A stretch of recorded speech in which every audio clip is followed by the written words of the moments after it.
Last week in Star Citizen, we saw a wave of development updates, patch releases, and a few surprises as Alpha 4.2 continued its journey throughout the PTU. Let's go over what happened day by day.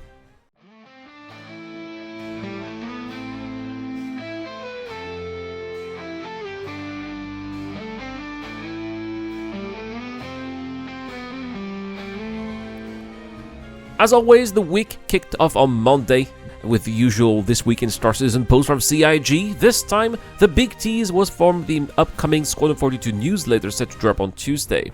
This edition promised a special focus on the ships of Squadron 42, suggesting that they might be a little bit more than what we already know.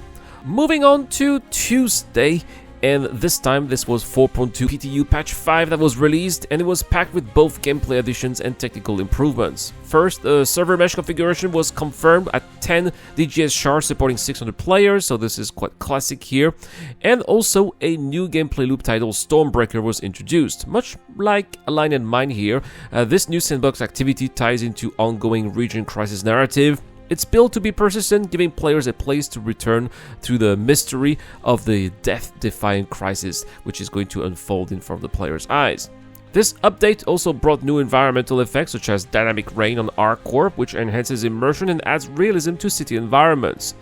On the frontier of Pyro, the Associated Science and Development (ASD) locations received significant updates. The data centers were added to Pyro 4, offering new lore and exploration gameplay related to humanity's struggle with the implication of regeneration.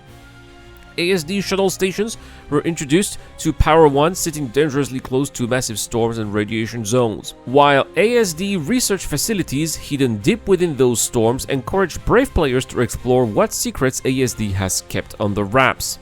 The ASD facilities also saw some upgrades here, receiving pre-filled fuel pods, making them more useful in persistent fuel logistics. Two new vehicles have also debuted, the Argo Atlas ICT and the Geo ICT, both of which are now available in shops, complete with new drop impact sound effects.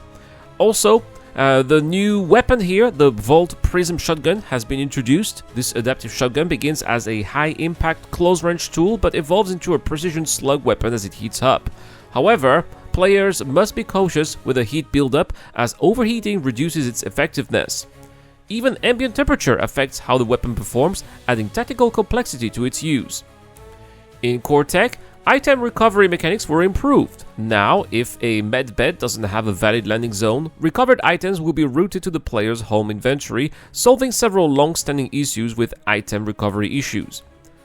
The very next day, Wednesday, March 28th, Patch 6 rolled out and opened to Wave 2. The update brought a fresh police pass on scanning mode UI, making it easier to identify other players from farther away by lowering the required emission threshold from 80% to just 10%. More hairstyles were added to the character creator alongside polish to previously added hair options. ASD facilities saw further lighting optimization improvements. To enhance immersion and fix unintended behavior, CIG added exclusion zones that now prevent AI from entering the ASD facility clinics. Several ships, including Atlas variants, can now be delivered to hangars using the freight elevator after being claimed with ASUP terminals. Balancing work continued on ship components and shields, with regen and slapdown mechanics being tweaked. Engineer components' health values have been adjusted across the board, and gimbals were added to remote turrets on ground vehicles, expanding combat options. The R97 shotguns received a balance pass, decreasing the number of pellets per shot, but increasing individual damage and tweaking spread and recoil characteristics. Core tech also saw subtle improvements, particularly in the visual fidelity of rain effects. Better screen-space collision impacts were added, and the appearance of droplets and slush on camera lenses were made more subtle. A new tech feature now allows locked door to require multiple types of authentication, such as a helmet or a specific armor, which is going to add extra complexity to secure areas. Thursday, May 29th, brought a quiet but useful update outside of the game itself. A new RSI launcher update was released. This version introduced several quality of life features such as Show in Explorer button to quickly find game files, as well as a check for update function to verify if the launcher is current. The verification process was also improved under the hood. Alongside the launcher, Alpha 4.2 Patch 7 rolled out to Wave 2 testers once again, and this patch delivered more polish to Stormbreaker activity, including level of details, art, audio, and performance improvements. Recipe adjustments were made for Wikilo favor crafting and Ryari gathering mission, received also reward balancing.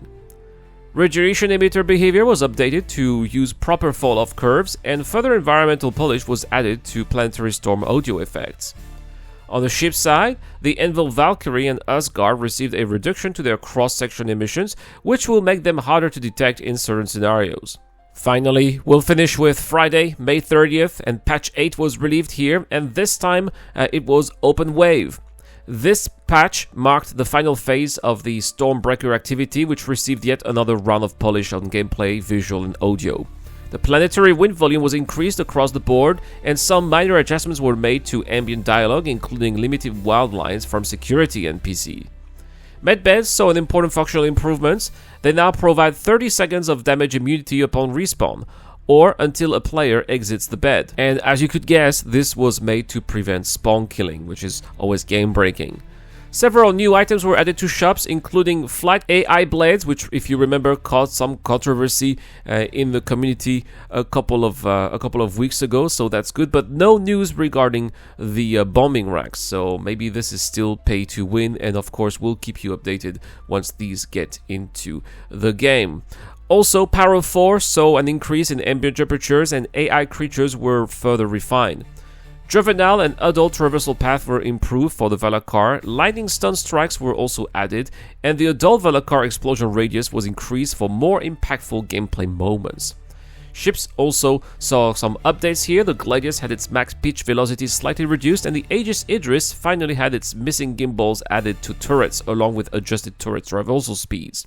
So there we have it, a pretty interesting week here. Of course, CIG is going full speed with Alpha 4.2, which is not much of a surprise. It is this month update, as well as the brand new update, which has an actual number. It's not the next patch, so could be quite a milestone for the game, especially with the introduction of the adult Valakar. I'm really excited for this one here. Anyway, that's pretty much it. If you enjoyed this breakdown of last week in Star Citizen, please leave this video a like if you think I deserved it. Don't forget to subscribe to the channel for more Star Citizen content. I have been Rad, and I'll see you guys in the next one.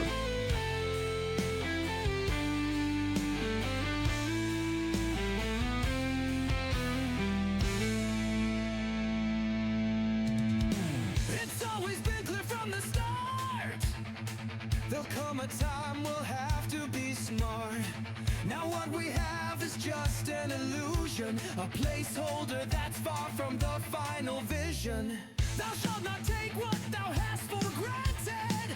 It's all subject to change, it's what they wanted, and it will stay so till release day.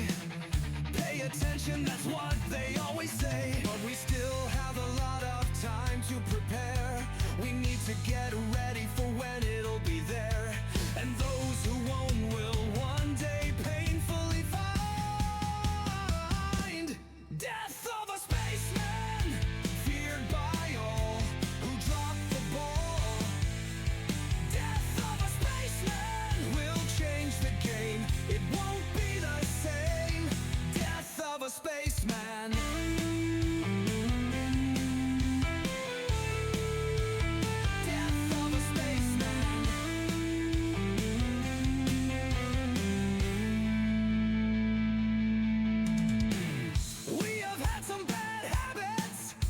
And always try to push the limits.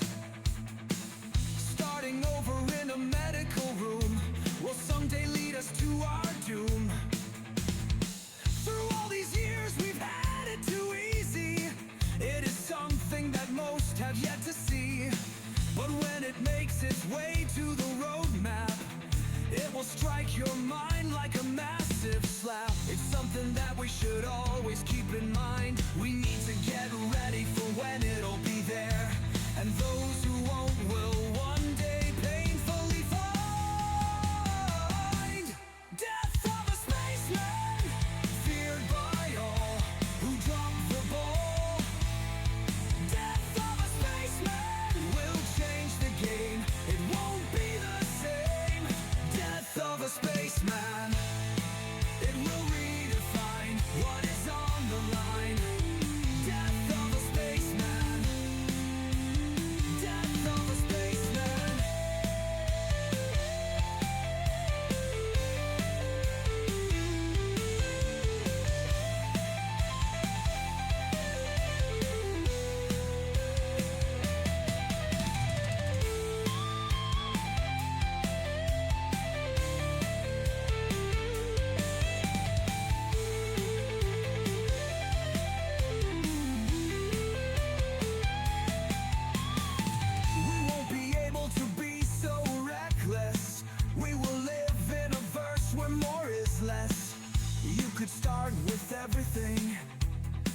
and then die with absolutely nothing, and then have nothing left to transmit to whoever else you'll see fit.